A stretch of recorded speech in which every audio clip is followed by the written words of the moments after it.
ও আলী, আমার প্রথম কথা হচ্ছে, যেদিন থেকে আমি আপনার ঘরে এসেছি ওই দিন থেকে আজ পর্যন্ত আমি আপনাকে অনেক কষ্ট দিয়েছি। আপনি যদি আমাকে ক্ষমা না করেন তাহলে কি আমার কারণে আব্বাজান অনেক লজ্জিত হবেন। বলেন, আপনি আমাকে ক্ষমা করলেন কিনা? আলী রাদিয়াল্লাহু তাআলা আনহু তিনি তখন উত্তরে বললেন, ইয়া ফাতেমা, তুমি কি বলছো এগুলো? আমি তোমার যোগ্য ছিলাম না।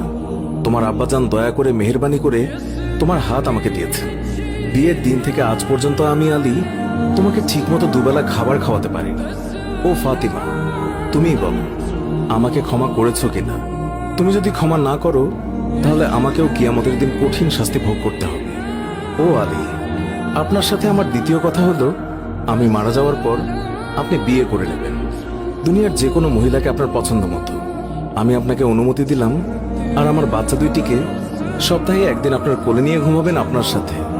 আমার তৃতীয় কথা হলো, হাসান হুসাইন যখন বড় হবে তখন তাদের দুই ভাইকে আল্লাহর রাস্তায় সুপর্দ করে দেবেন এবং আমাকে রাতের বেলায় দাফন করবেন। হযরত আলী রাদিয়াল্লাহু তাআলা আনহু বললেন, তুমি নবীর মেয়ে, আমি সবখানে খবর দিয়ে তোমায় দাফন করব, এতে সমস্যা কি? হযরত ফাতেমা রাদিয়াল্লাহু তাআলা আনহা তিনি এর উত্তরে বললেন, আমার কাফনের উপর দিয়ে সবাই অনুমান করবে নবীর মেয়ে কতটুকু লম্বা ছিল, কতটুকু স্বাস্থ্যবান ছিল, এতে আমার পর্দা ভঙ্গ হবে। মা ফাতেমার মৃত্যুর পর তার লাশের খাটিয়া বহন করার মানুষ মাত্র 3 জন ছিলেন, হযরত আলী রাদিয়াল্লাহু তাআলা আনহু এবং ছোট হাসান এবং হুসাইন রাদিয়াল্লাহু তাআলা আনহু। হযরত আলী ভাবছেন যে লাশের খাটিয়া বহন করার আরো একজনের প্রয়োজন হবে, তাহলে 4 কোণায় 4 জন কাঁধে নিতে পারবেন।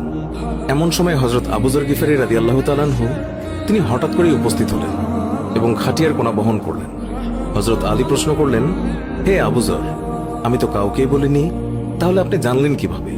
তখন হযরত আবু যর গিফারী রাদিয়াল্লাহু তাআলা আনহু বললেন, আমি আল্লাহর রাসূল সাল্লাল্লাহু আলাইহি ওয়াসাল্লামকে স্বপ্নে দেখেছি। তিনি বললেন, হে আবু যর, আমার ফাতেমার লাশ বহন করার জন্য লোকের অভাব, তুমি তাড়াতাড়ি চলে যাও। ও আলী, আমাকে তো হুজুর সাল্লাল্লাহু আলাইহি ওয়াসাল্লাম আসতে বলেছেন, তাই আমি এসেছি। তোমরা তো আমাকে বলনি। রাতে এসে রাসূলুল্লাহ সাল্লাল্লাহু আলাইহি ওয়াসাল্লাম তিনি স্বপ্নে বলে গিয়েছেন হযরত ফাতেমা রাদিয়াল্লাহু তাআলা আনহুকে যখন কবরে নামাচ্ছেন, তখন হযরত আবু যর গিফারী রাদিয়াল্লাহু তাআলা আনহু কবরের কাছে গিয়ে কবরকে উদ্দেশ্য করে বললেন, হে কবর, তুই কি জানিস আজকে তোর মধ্যে কাকে রাখছি? উনি হচ্ছেন জান্নাতের সকল মহিলাদের সর্দার। হযরত ফাতেমা রাদিয়াল্লাহু তাআলা আনহার কবর থেকে কোনো আওয়াজ আসলো। তিনি আবারও বললেন, উনি হাসান এবং হুসাইনের আম্মা জান। এবারও আগের মতো কোনো আওয়াজ আসলো।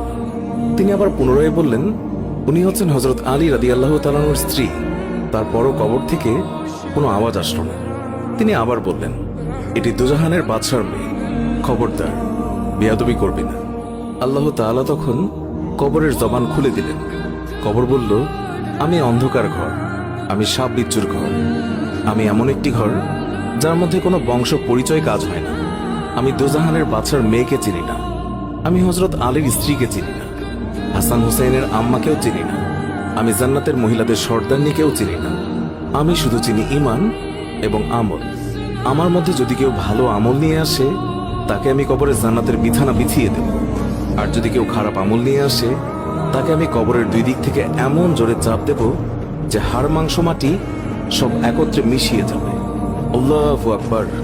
মানুষ জন্মালে মৃত্যুবরণ করতেই হবে। মৃত্যু কখনো বলে কয়ে আসে না, মৃত্যু কখনো ধনী গরিব দেখে হয় না। প্রত্যেক মানুষকে মৃত্যুর স্বাদ গ্রহণ করতেই হবে। সুপ্রিয় দর্শক, এই ছিল আমাদের আজকের ভিডিওটি ভালো লেগে থাকলে অবশ্যই একটি লাইক দিন এবং আমাদের চ্যানেলটি সাবস্ক্রাইব করে না থাকলে এক্ষুনি সাবস্ক্রাইব করে পাশে থাকা বেল আইকনটি প্রেস করুন। আবারও দেখা হবে নতুন কোনো ভিডিওতে। এখনকার মতো বিদায় নিচ্ছি।